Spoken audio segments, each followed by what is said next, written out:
Kita ke informasi lainnya, pemirsa. KPK menetapkan Wakil Menkumham Edward Omar Syarif sebagai tersangka gratifikasi sebesar 7 miliar rupiah dari pengusaha Helmut Hermawan.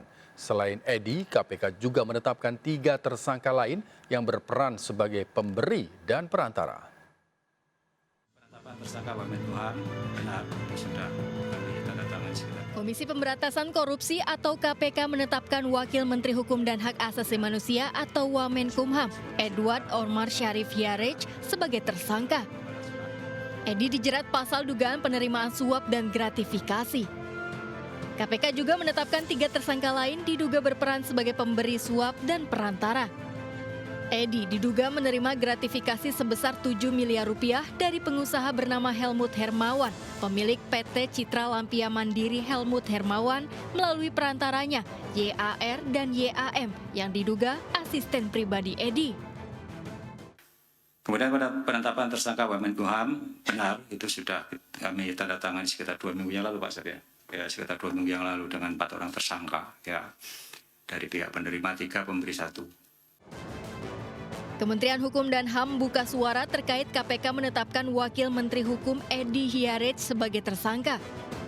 Guru Besar Ilmu Hukum Pidana UGM ini justru tidak tahu jika ia ditetapkan sebagai tersangka karena belum menerima surat perintah dimulainya penyidikan dari KPK.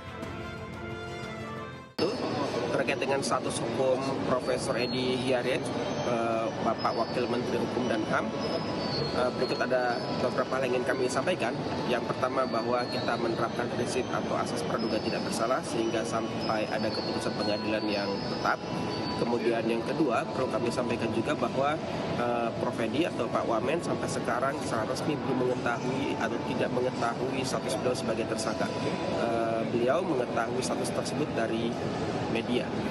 Kemudian yang ketiga terkait dengan bantuan hukum itu nanti akan kita koordinasikan dan bicarakan lebih mendalam kembali.